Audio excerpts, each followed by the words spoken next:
Um, all right. Okay, we already see a problem here, right? This is the big old paragraph. Yeah.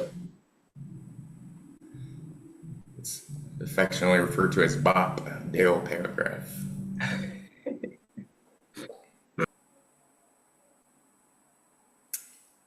Hey, fam, can you do me a favor? Yep. I'm just curious. Can you right click on that word that's underlined? Is that what the student meant? Yeah. Yeah. Oh, okay, got it.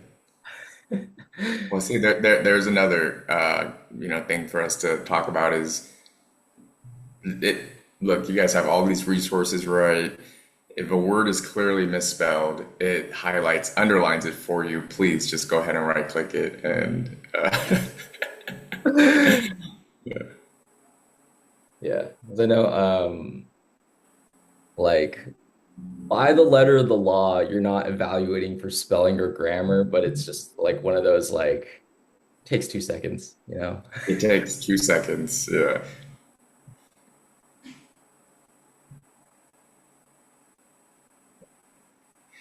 Yeah, this one is it's good in the sense that like there's a clear story, right? Obviously, what I said earlier is just break it up, just break up the paragraph a little bit because it makes it easier for an admissions officer to read, right, to follow along, and that's certainly important. I think I saw in the after that was the case is that it was broken up a little bit, right? And when you break it up, it provides different chapters, I guess, if you will, to your essay, and that's important, right? Just like when you're writing a novel, when you're reading a story, when you're reading a book, uh, there's not just one chapter, right, that you're reading across. There's multiple chapters, and you can think about your essay in that same manner. Now, what I enjoyed most about this essay and what it should have been expanded on more is that last paragraph right there. Is the with or without the coach, I realize the importance of persistence, right? And then independence and honesty is the best motivator, authentic courage. I don't know what authentic courage means. Develop over time requires it. Like that's the most important piece right there, right?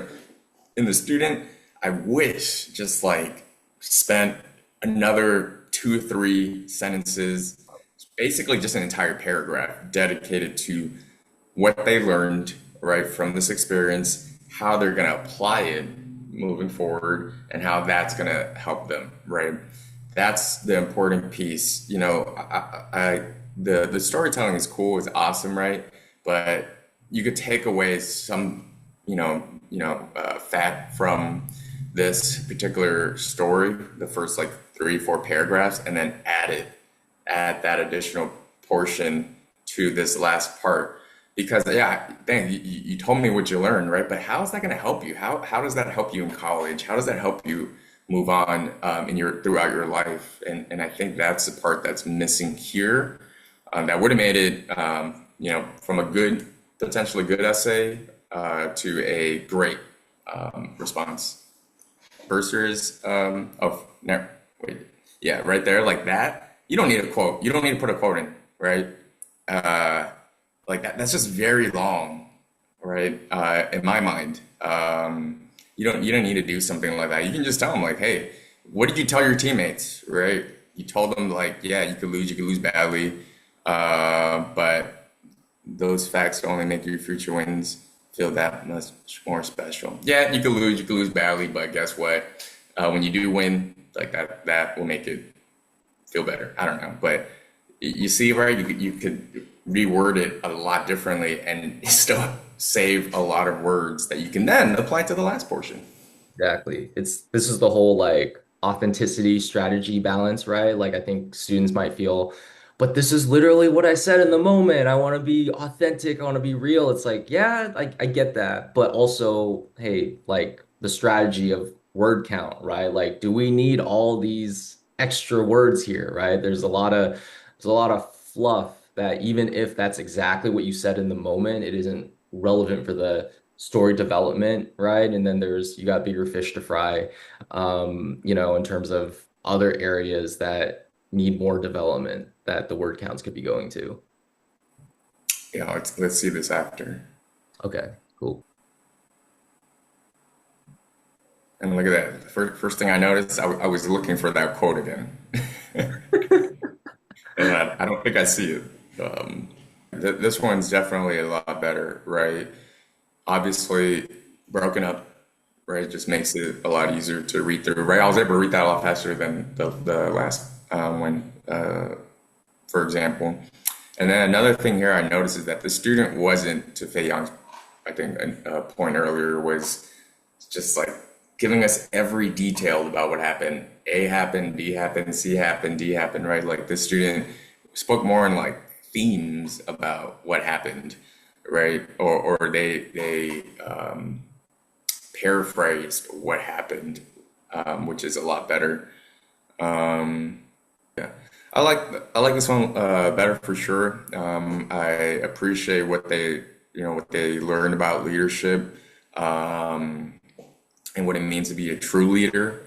And then again, I just wish this portion just then took the next step, like tied it all neatly together with so what? So what? Like why does it matter that you learned about leadership and what it means to be a leader? Like why does that matter? Why are you sharing this story with me?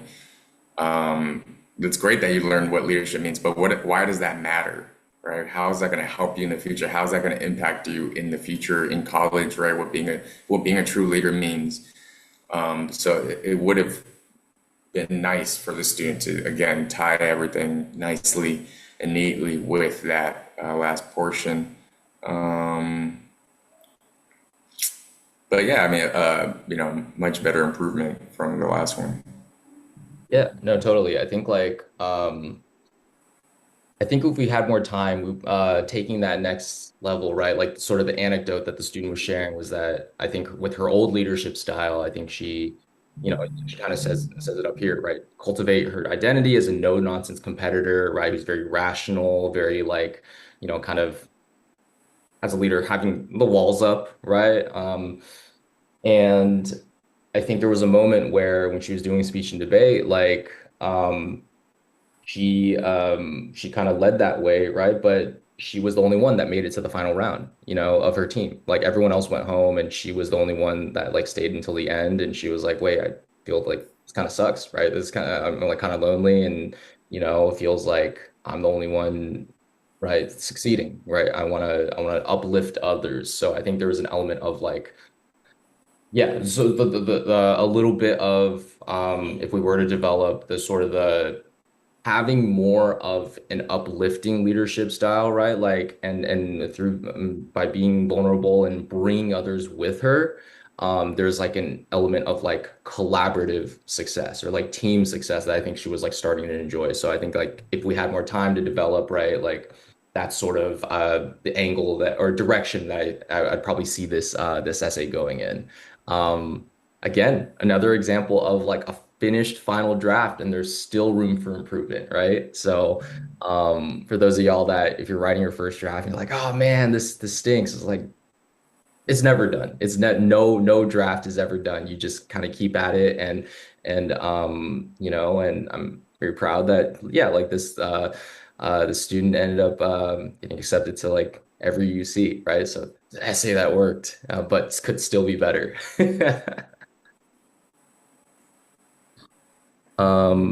Yeah, and I think like for this particular student, I don't know if you can tell if I scroll up to the before, I think like one of the biggest areas of growth was the voice, right? I think like, she had done like mock trial and I think she was very like well versed in the sort of argumentative style of writing.